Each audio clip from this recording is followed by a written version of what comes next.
il y a quelque chose qui ne va pas avec notre régime politique. Et le problème, c'est pas, comme on peut l'entendre souvent, que le président a des pouvoirs trop étendus. Parce que quand on parle des différences entre notre régime de la Ve République et d'autres régimes parlementaires, comme en Allemagne ou au Royaume-Uni, on va dire que le chef de l'exécutif dans ces pays-là, c'est le Premier ministre, alors que chez nous, c'est le président de la République. Mais au final, pourquoi est-ce que ça pose tant de problèmes que ça, que ce soit le président et pas le Premier ministre, le chef? Alors pour répondre à cette question, on va d'abord regarder quelle est la véritable différence entre un régime présidentiel et un régime parlementaire. Je suis Arnaud, vous regardez Code Rouge et je vous explique tout ça.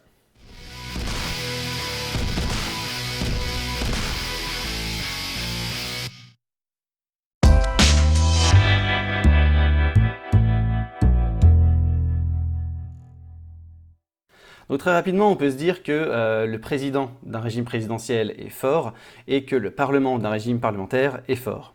Mais ça, c'est vraiment un raccourci, parce qu'aux États-Unis, qui est l'exemple type de régime présidentiel, le président n'a pas de pouvoir particulièrement étendu en fait. Alors ça reste un président exécutif, à la différence du président allemand par exemple. Pour info, c'est ce type-là, Frank-Walter Steinmeier, et j'avais jamais entendu parler du bonhomme.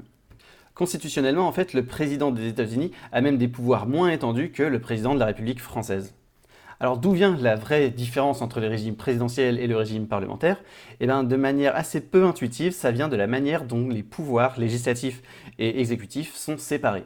Pour le régime parlementaire, je vais prendre l'exemple de l'Italie, parce que c'est une république, et donc il y a un président élu, là où par exemple en Belgique, au Royaume-Uni ou en Espagne, le chef de l'État, c'est un monarque. Alors, la grande différence entre les présidents français et italiens, c'est que le président italien, lui, il est élu indirectement par des grands électeurs. Ces grands électeurs, ce sont surtout les parlementaires, mais ce sont aussi des élus locaux. Le gouvernement, il est formé par le président, mais comme en France, en tenant compte de la composition du Parlement. Surtout qu'en Italie, il y a ce qu'on appelle un bicamérisme parfait, puisque les deux chambres sont élues directement par les Italiens et qu'elles ont les mêmes pouvoirs. Et notamment, elles ont toutes les deux la possibilité de renverser le gouvernement. Donc au moment de former le gouvernement, le président de la République italienne doit faire attention à la majorité dans les deux chambres. Et en miroir, le président de la République italienne peut dissoudre chacune des deux chambres et provoquer de nouvelles élections des représentants. Donc on voit qu'il y a beaucoup d'interactions entre le pouvoir exécutif et le pouvoir législatif. Et dans un régime présidentiel, la séparation des pouvoirs, elle est beaucoup plus stricte. L'exécutif comme le législatif ont chacun leur élection qui donne leur légitimité propre. Les Américains élisent leurs représentants au Congrès et ils élisent le président qui est le chef du gouvernement. D'ailleurs aux États-Unis, il n'y a pas de Premier ministre. Et il y a peu de mécanismes de contrôle d'un pouvoir sur l'autre, du genre dissolution ou motion de censure. Ce sont deux silos bien distincts. Il existe bien la procédure de l'impeachment pour révoquer un responsable fédéral, que ce soit d'ailleurs le président ou même un ministre, les ministres qui sont appelés des secrétaires. La secrétaire de qui alors? Mais cette procédure de l'impeachment, c'est plus une procédure judiciaire qu'un véritable contrôle politique. En fait, l'idée du parlementarisme, c'est que le Premier ministre a des pouvoirs étendus, mais qu'il peut être renversé par le Parlement, et que le Parlement peut être dissous par le chef de l'État. Il y a donc une séparation des pouvoirs, mais il y a un contrôle des pouvoirs les uns par les autres. Alors que l'idée du présidentialisme, c'est très différent, c'est que le président ne peut pas être renversé par le Parlement, mais en contrepartie, le Parlement est indépendant dans sa fonction législative. Il y a une séparation des pouvoirs et un équilibre des pouvoirs.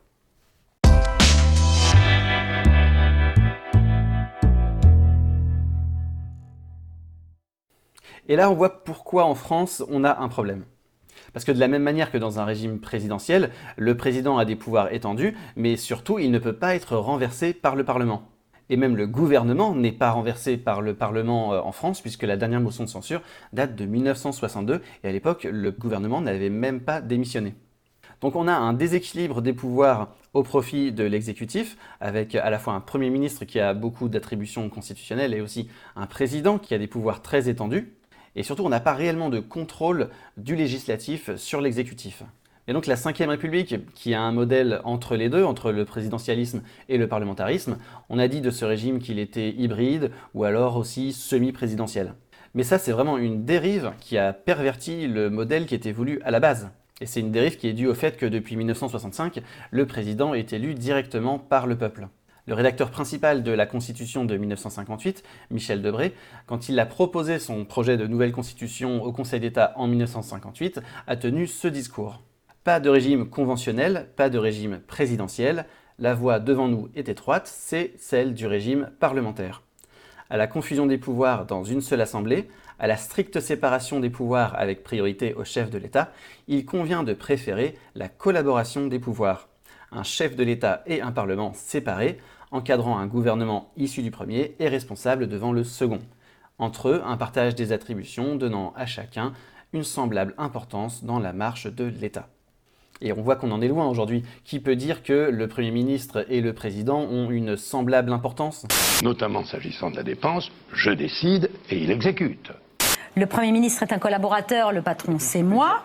Et puis qui peut dire que ce qui caractérise nos institutions, c'est la collaboration des pouvoirs ? Il y a beaucoup plus de mécanismes entre les mains de l'exécutif pour contrôler le législatif que l'inverse. Tout ce qui est dissolution, 49.3, maîtrise de l'ordre du jour parlementaire, tout ça, ça montre qu'on est plus dans l'imposition que dans la collaboration.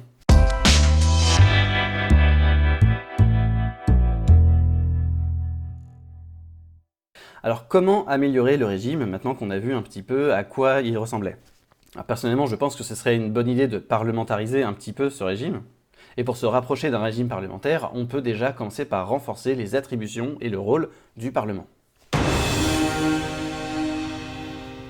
Pour commencer, on peut déjà supprimer le 49.3, qui est une mesure qui est de moins en moins acceptée par la population de toute façon et donc de moins en moins utilisée. Et on peut aussi rendre au Parlement la maîtrise de son ordre du jour, qui est aujourd'hui pour moitié et contrôlé par l'exécutif.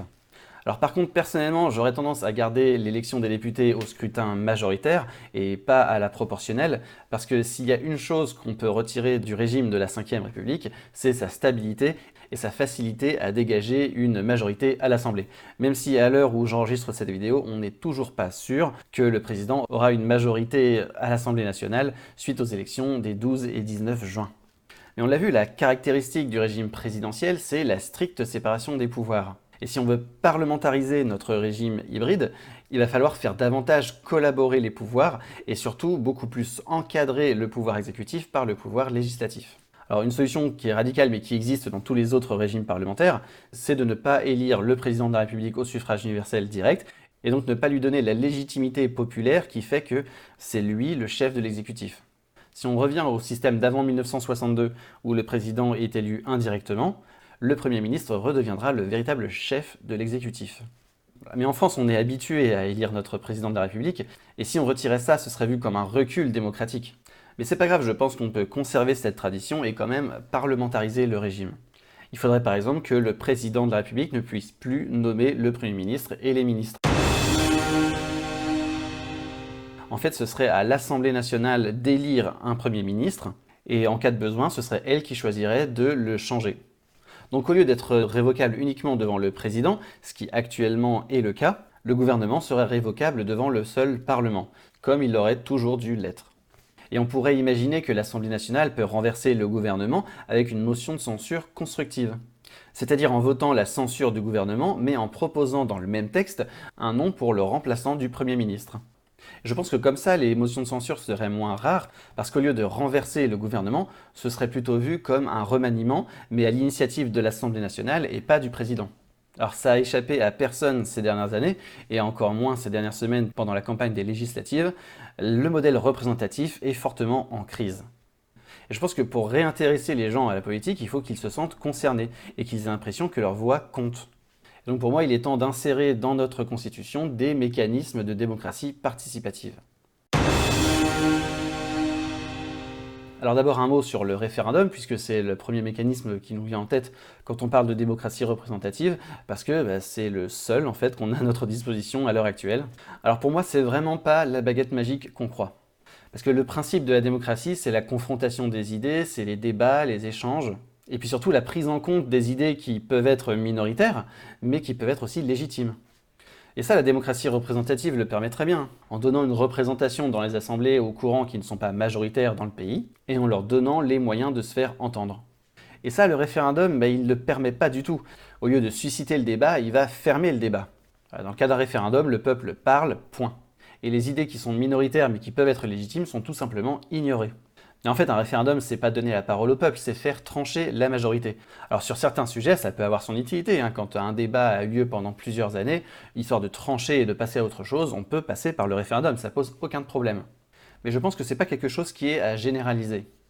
Alors à part le référendum, qu'est-ce qu'il y a comme mécanisme de démocratie participative? Alors on peut tirer des représentants au sort parmi les citoyens. Ça permet une sorte de démocratie directe tournante. Et c'est une idée qui est très souvent moquée, mais en fait, si on y réfléchit 2 secondes, on le fait déjà. Déjà dans les cours d'assises, pour juger les affaires criminelles, il y a des jurés qui sont tirés au sort parmi les citoyens. Et c'est même un devoir de répondre quand on est tiré au sort. Et un autre exemple de tirage au sort, c'est la fameuse Convention citoyenne sur le climat, qui avait été convoquée par Emmanuel Macron après les Gilets jaunes. C'était une convention qui était entièrement composée de citoyens tirés au sort. Et là, c'est le moment de vous parler d'une institution qui a régulièrement recours au tirage au sort dans ses travaux, et c'était même elle qui était derrière l'organisation de la Convention sur le climat. Alors c'est une assemblée qui est composée de représentants d'employés, d'entreprises, d'étudiants aussi, et d'associations qui sont sociales, culturelles, familiales ou environnementales. Cette assemblée, elle est prévue par la Constitution, c'est même la 3e assemblée prévue par la Constitution après l'Assemblée nationale et le Sénat. Et elle ne pratique pas que le tirage au sort, puisqu'elle est tenue d'examiner toutes les pétitions qui lui sont soumises et qui recueillent au moins 150 000 signatures. Bon, j'arrête de faire durer le suspense, cette assemblée, c'est le Conseil économique, social et environnemental. Bon, c'est une assemblée qui est très peu connue et qui regroupe d'ailleurs que 175 membres. Et en plus de ça, son rôle est vraiment limité, puisqu'elle n'a qu'un rôle de conseil auprès du gouvernement et auprès du Parlement. Et je pense qu'une bonne idée pour la 6ème République, ce serait d'abord de l'élargir en faisant rentrer dans cette assemblée des citoyens tirés au sort, et aussi de lui permettre de pouvoir proposer des lois au Parlement. Ce qui ferait que mieux qu'un référendum d'initiative citoyenne, dont on parlait beaucoup pendant les Gilets jaunes, là on aurait une loi d'initiative citoyenne, et pour moi c'est beaucoup mieux. Alors ça n'a pas fait beaucoup de bruit, mais en 2019, le Sénat a même redouté d'être fusionné avec le 16. Les sénateurs étaient bien sûr complètement contre cette idée, mais je pense que c'est une idée qui mériterait vraiment d'être débattue, de faire une seule chambre qui comporterait les sénateurs, qui sont les représentants des collectivités locales, et des représentants des associations, des entreprises et des citoyens tirés au sort. Alors en 2021, le 16 a quand même été réformé, et notamment il n'y a plus de personnalités qualifiées nommées par l'État qui y siègent. Alors maintenant qu'on entend à nouveau parler d'une réforme des institutions, entre la 6ème République qui est voulue par la NUPES, et le retour au septennat présidentiel qui a été proposé par Emmanuel Macron après sa victoire, je pense que c'est le bon moment pour pousser un petit peu cette idée qui, moi, me paraît pas idiote du tout. Et voilà, c'était mes 3 mesures phares pour changer la philosophie générale de notre régime politique. Dites-moi ce que vous en pensez, dites-moi si vous pensez que c'est suffisant, s'il faut aller plus loin, ou si au contraire mes idées sont outrageusement révolutionnaires. Donc voilà, utilisez l'espace commentaire pour me dire ce que vous en pensez, moi ça m'intéresse. Merci d'avoir regardé cette vidéo et je vous dis à la prochaine.